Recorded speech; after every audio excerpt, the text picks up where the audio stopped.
ये है आपका ब्लड रिलेशन से रिलेटेड। मेरी थोड़ी सी स्पीड इसमें ज्यादा रहेगी बिकॉज ये आपका मॉक एनालिसिस है, मैं बेसिक चीज इसमें नहीं पढ़ा रही हूँ। तो यहाँ पे कहा गया है there are 7 members B C D E F G in a family, okay, which consist of 2 married couples. इसमें क्या होंगे, 2 मैरिड कपल होंगे। फिर गिवन है G is the brother of grandfather of H. तो जी कौन है, जी ब्रदर है, किसका ब्रदर है, उसका ब्रदर है जो कि ग्रैंडफादर है किसके, एच के। ठीक, तो यहां पर कोई आएगा और जी उसका ब्रदर है जो कि ग्रैंडफादर है, ग्रैंडफादर है यानी कि ये कौन होगा, मेल, राइट। देन आगे गिवन है एच के बारे में, H who is the only daughter of E. तो एच कौन है, एच ओनली डॉटर है ई की, और ई कौन है, यहाँ पे मेल मेंबर है। लेकिन यहाँ पे हमें ये नहीं पता है कि ये जो पर्सन है ये ई ही होगा या ई की वाइफ या फिर ई की वाइफ होगी, राइट। तो हम अभी क्या लिखेंगे, यहाँ पे लिख देंगे कि एच जो है वो ओनली डॉटर है किसकी, ई की। ठीक, अब यहाँ पे एच की कोई भी सिस्टर नहीं बढ़ेगी, खाली कौन बढ़ सकता है, इसका भाई बढ़ सकता है, राइट। आगे कह रहे हैं यहाँ पे D is the only daughter of F who has 2 grand children. तो डी जो है वो ओनली डॉटर है किसकी, एफ की, और एफ के बारे में ये कहा गया है कि एफ के 2 ग्रैंड चिल्ड्रन है, ओके। तो यहाँ पे हम लिख देंगे डी जो है वो ओनली डॉटर है किसकी, एफ की, और एफ के 2 ग्रैंड चिल्ड्रन होंगे, राइट। वैसे जहां तक आपका एफ जो है वो यहाँ आना चाहिए, लेकिन पॉसिबिलिटी है, हो सकता है इसका ब्रदर या भाई या कोई और भी हो, तो अभी हम खाली इसको लिख लेंगे। लेकिन ये पता है कि ये फर्स्ट जनरेशन में आएगा, ठीक, तभी ये सेकंड और ये थर्ड जनरेशन में आएंगे। आगे कहा गया है B and F are not married to each other. तो बी और एफ जो है वो एक दूसरे से मैरिड नहीं है। Then the family consist of 3 generation and there is no single parent in the family. तो सिंगल पेरेंट नहीं होंगे, यानी कि यहाँ पे ये जो इसका यहाँ पे सन या डॉटर जो भी आएगी, इस वजह से यहाँ पर इसकी कौन आएगी, वाइफ आएगी।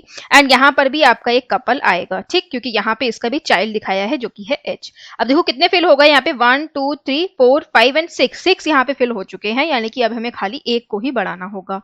2 मैरिड कपल चाहिए, तो 2 मैरिड कपल हो गए, एक तो ये हो गया, एक यहाँ पर हम जो सेकंड जनरेशन बनाएंगे वो हो जाएगा, ओके।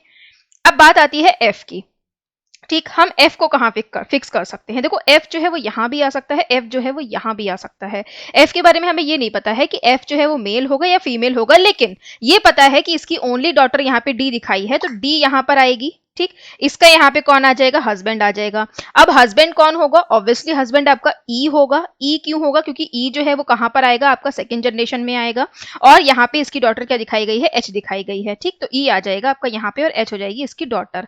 अब यहाँ पे कितने पर्सन हो गए, 1 2 3 4 5 6 हो गए, ठीक है। आप एक सीट अभी और बढ़ा सकते हैं, तो एक सीट और कौन सी बढ़ेगी यहाँ पे, तो यहाँ पे देखते हैं इसके अलावा और क्या है कि बी और एफ एक दूसरे से मैरिड नहीं है। सो बी और एफ एक दूसरे से मैरिड नहीं है, तो देखो एफ यहाँ पर आएगा या फिर एफ यहाँ पर आएगा, राइट, या तो एफ यहाँ पर आएगा या फिर यहाँ पर आएगा।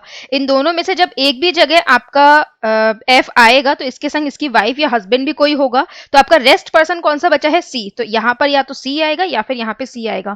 कहने का मतलब ये है कि अगर आपका एफ हस्बैंड होगा तो वाइफ कौन होगी, सी होगी, या फिर आपकी वाइफ एफ होगी तो हस्बैंड कौन होगा, सी होगा।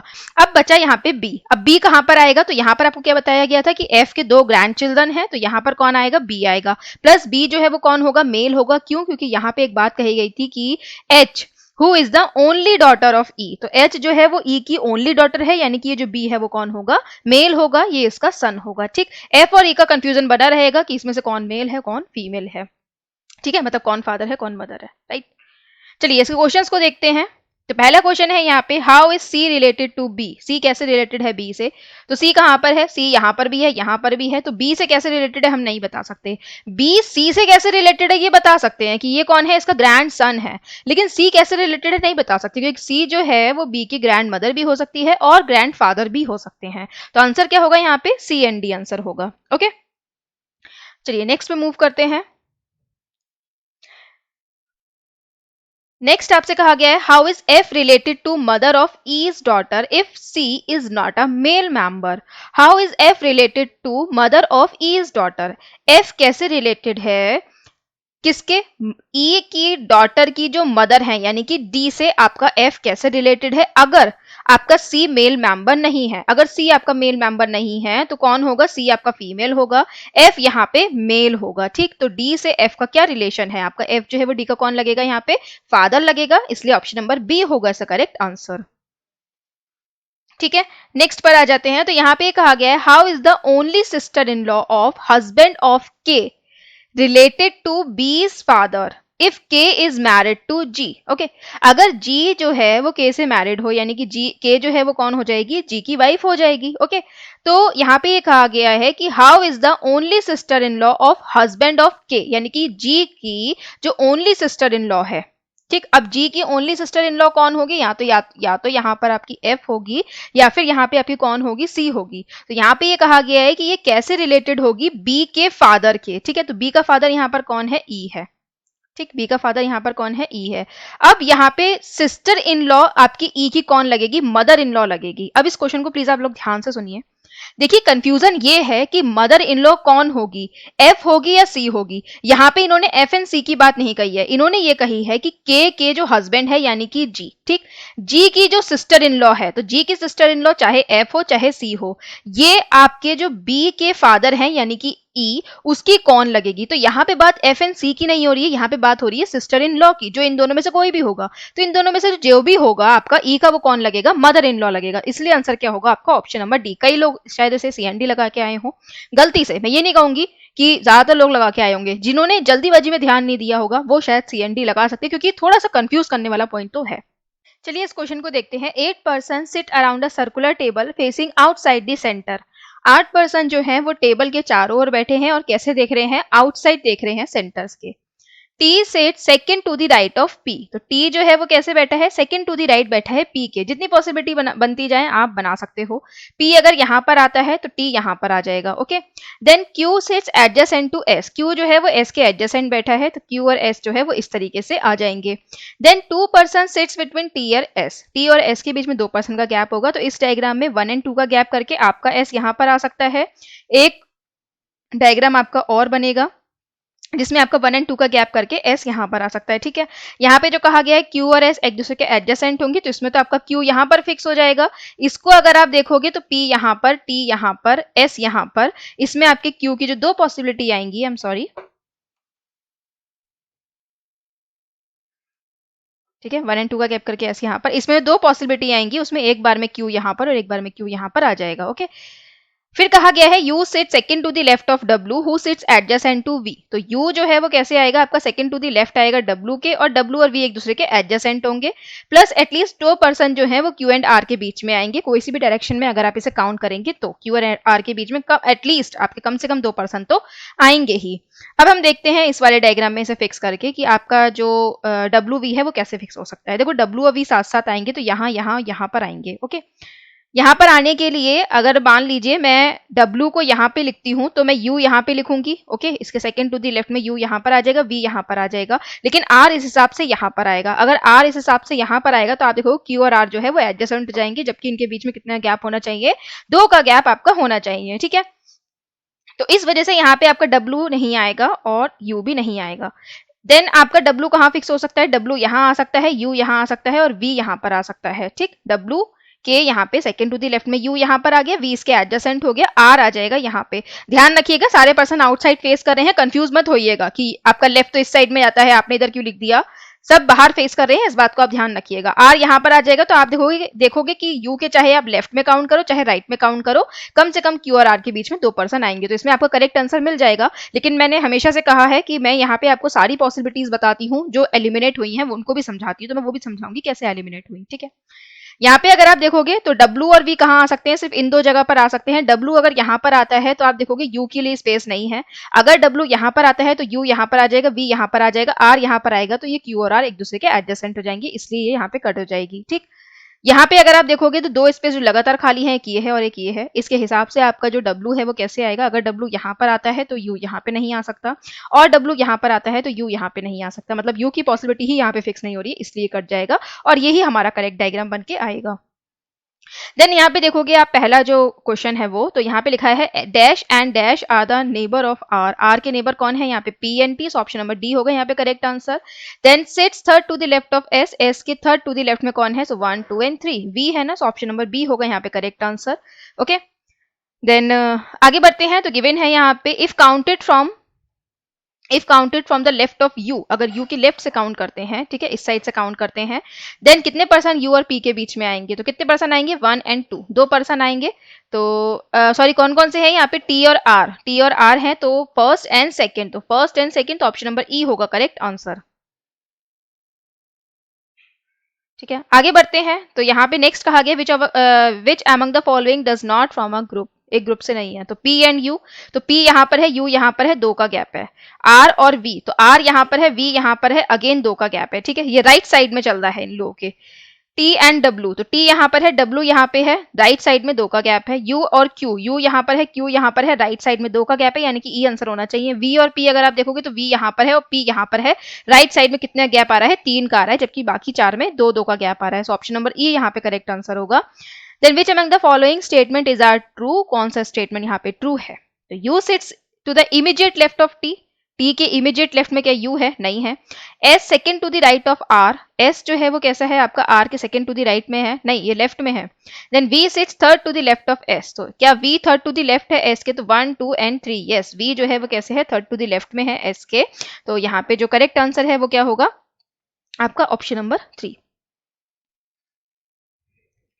चलिए नेक्स्ट क्वेश्चन पर आ जाते हैं। तो गिवन है in the given arrangement how many such numbers are there which are immediately followed by a letter and immediately preceded by a symbol. तो ऐसे कितने नंबर हैं जो कि इमीडिएटली फॉलो कर रहे हैं लेटर को और प्रीसीड कर रहे हैं सिंबल को? तो सिंबल नंबर लेटर, ये कॉम्बिनेशन आपको मिलना है। तो सिंबल नंबर लेटर ऐसा तो नहीं है, नंबर दिया ही नहीं गया है। फिर सिंबल नंबर और लेटर, एक मिल गया। सिंबल नंबर और लेटर नहीं है।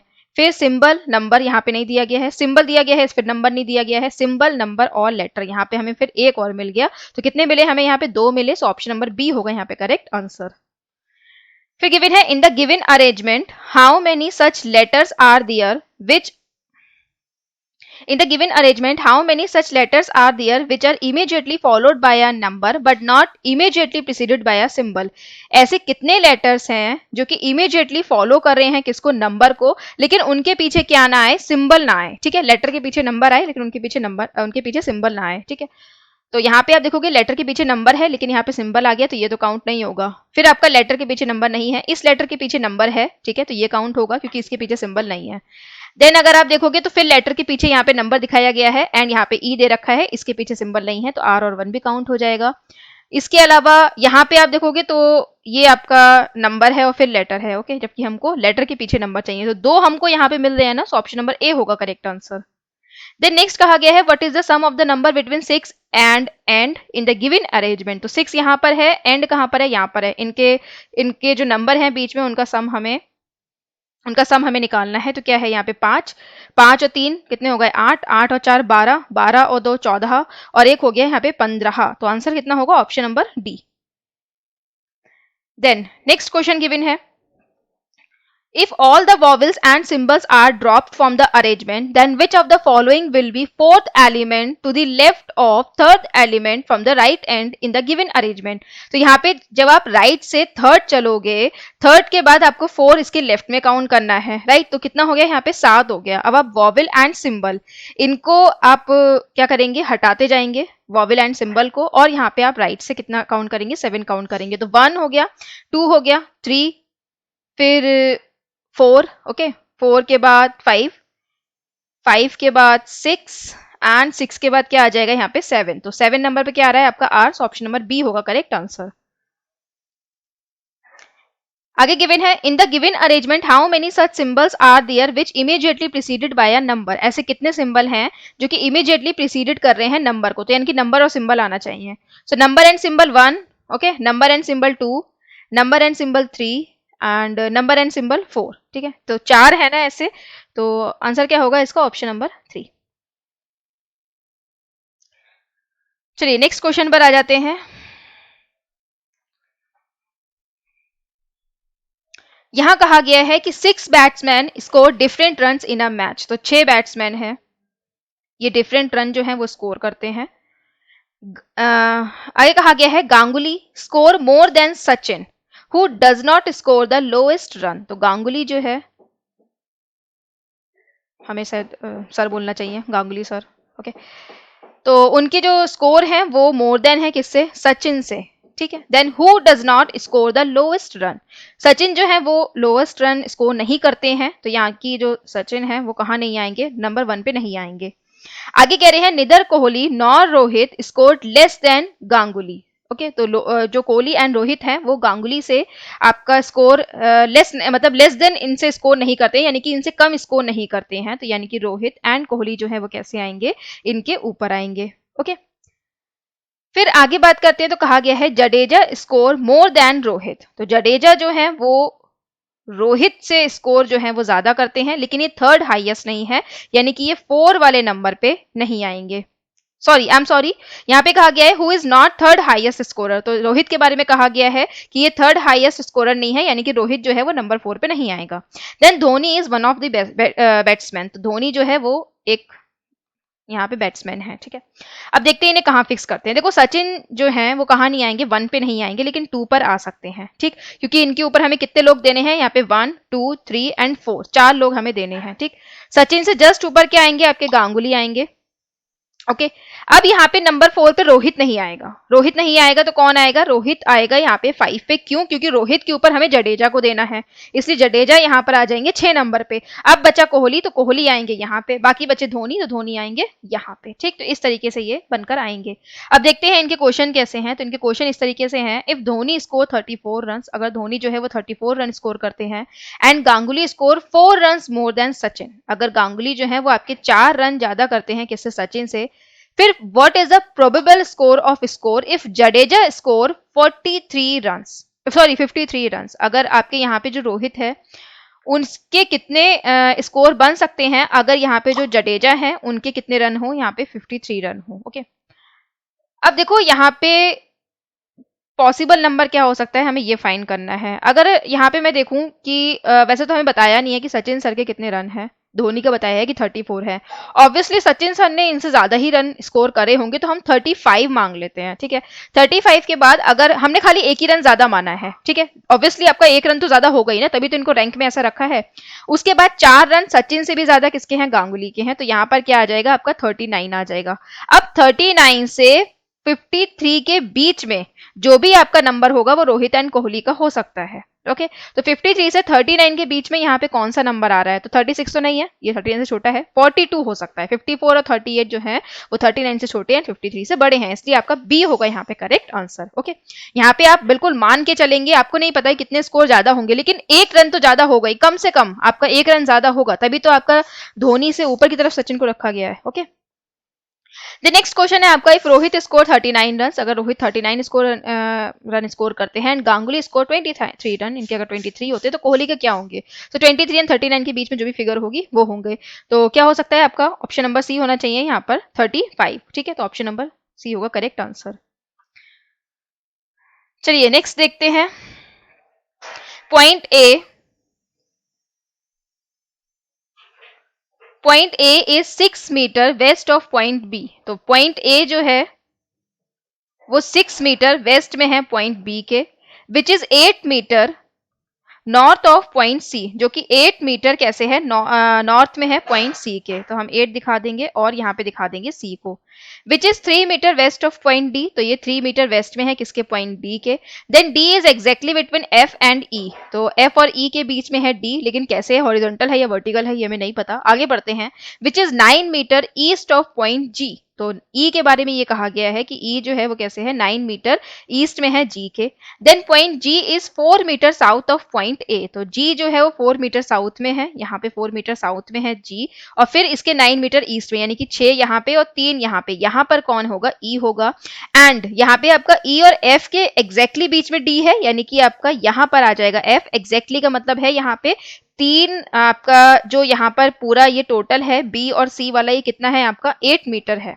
ओके, 8 मीटर है, यहाँ पे ए और जी कितना हो गया, 4 हो गया, यानी कि ई से डी की जो लेंथ है वो कितनी होगी, 4 मीटर होगी, मतलब डी से एफ की भी जो लेंथ होगी वो कितनी होगी, 4 मीटर होगी, इनका जो डिस्टेंस है वो कितना होगा आपका 4 मीटर का होगा, क्योंकि एग्जैक्टली बीच में है डी। ओके, पहला क्वेश्चन है, what is the sum of the shortest distance between A to C and point C from point F, तो पहले ए और सी के बीच में निकालना है, तो ए और सी के बीच में आप निकालोगे तो ये कितना हो जाएगा 6, तो 6 का स्क्वायर कितना हो गया यहाँ पे 36, और ये कितना है यहाँ पे, ये है आपका 8। ठीक है, अभी हमने पीछे देखा था, तो 8 का स्क्वायर हो गया यहाँ पे 64, राइट। कितना हो गया ये 100, यानी कि ये तो हो गया आपका 10। A to C आपका शॉर्टेस्ट जो डिस्टेंस है वो कितना हो गया 10।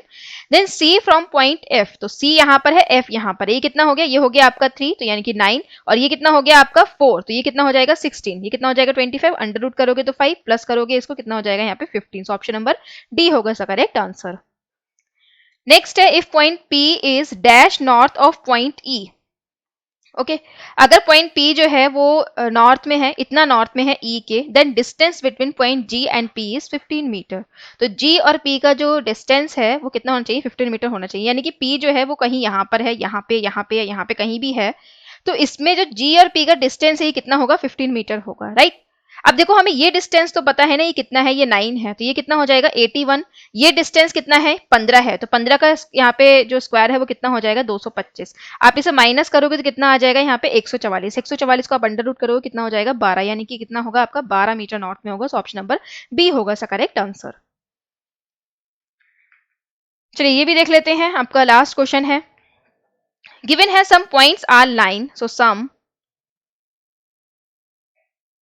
points are lines, no lines are numbers, so no lines are numbers, all numbers are circle, so all numbers are circle, some circle are square, so some circle are square, okay. Then conclusion है, no lines are circle, कोई भी जो line है वो circle नहीं है, तो कोई भी लाइन सर्कल नहीं है ये हमें नहीं पता, कोई भी लाइन नंबर नहीं है ये पता है, कोई भी लाइन सर्कल नहीं है ये हम नहीं कह सकते, तो ये फॉलो नहीं होगा। फिर आगे कह रहे हैं यहाँ पे, some numbers may be square, कि आपके कुछ नंबर जो हैं वो स्क्वायर हो सकते हैं, बिल्कुल हो सकते हैं। Then some points are number, कुछ पॉइंट्स जो है वो नंबर हैं, तो ये भी हमें नहीं पता, तो ओनली सेकंड फॉलो होगा ना, तो यहाँ पे क्या होगा, ओनली कंक्लूजन सेकंड फॉलोज। चलिए फिर ये पार्ट 1 को मैं यहीं पे दी एंड कर रही हूँ, इसके बाद ही आपका पार्ट 2 भी आपको मिल जाएगा, तो कंप्लीट आपको जो सॉल्यूशन है वीडियो फॉर्मेट में इसका मिल जाएगा। तो आपको कोई भी पजल अगर किसी भी आप क्वेश्चन में अटके हैं तो वो आप यहाँ पे आके देख सकते हैं, लेकिन आप मॉक जरूर अटेम्प्ट करें। Thanks for watching this video, have a nice day.